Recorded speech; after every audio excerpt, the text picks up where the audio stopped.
বাগেরহাটে কররি C and B বাজারে মৎস্য আড়ত নির্মাণ প্রকল্পে অনিয়ম ও দুর্নীতির অভিযোগ উঠেছে।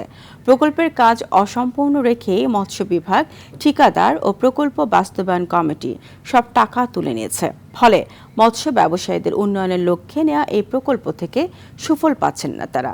এদিকে অনিয়মের দায় এড়াতে মৎস্য বিভাগ ও প্রকল্প কমিটি একে অপরের ওপর দোষ চাপাচ্ছেন।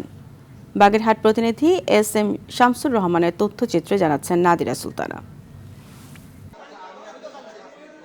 বিশ্বব্যাংকের অর্থায়নে মৎস্য ও প্রাণী সম্পদ মন্ত্রণালয়ের আওতায় বাগেরহাট সদর উপজেলার কররি সি অ্যান্ড বি বাজারে নির্মাণ করা হয় এই মৎস্য আড়ত। 1,70,00,000 টাকার এই প্রকল্পের উদ্দেশ্য ছিল ব্যবসায়ীদের জন্য আধুনিক সুযোগ সুবিধা, উন্নত পরিবেশ নিশ্চিত করা। এরই মধ্যে প্রকল্পের মেয়াদ শেষ হয়েছে। তবে স্থানীয়দের অভিযোগ, কাজ সম্পূর্ণ না করে মৎস্য বিভাগ, ঠিকাদার ও প্রকল্প বাস্তবায়ন কমিটি মিলে সব টাকা তুলে নিয়েছে। নিম্নমানের সামগ্রী ব্যবহার করে দায়সারা কাজেরও অভিযোগ আছে।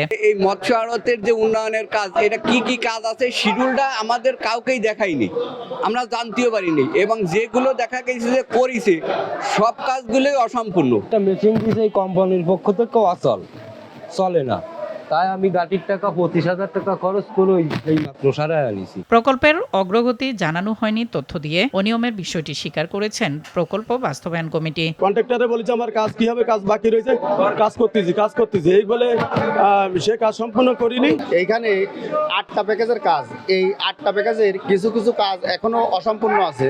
তবে অনিয়মের অভিযোগ অস্বীকার করেন সহকারী প্রকল্প পরিচালক। একটা থার্ড পার্টি প্রতিষ্ঠানকে নিয়োগ দেয়া, তারা বিলটা তৈরি করে তারা আমাদের হেড অফিসে বিলটা সাবমিট করবেন এবং প্রস্তাব করবেন যে এই প্যাকেজের এই কাজের প্রেক্ষিতে এত টাকা পেমেন্ট করা যেতে পারে। এদিকে জেলা মৎস্য কর্মকর্তা দোষ চাপালেন কমিটির উপর। স্থানীয় মৎস্য আড়তে যারা আড়তদার আছেন তাদের মধ্যে 3টা কমিটি করে দেওয়া হয়।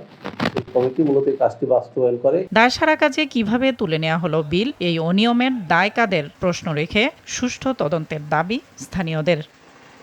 নাদিরা সুলতানা, RTV।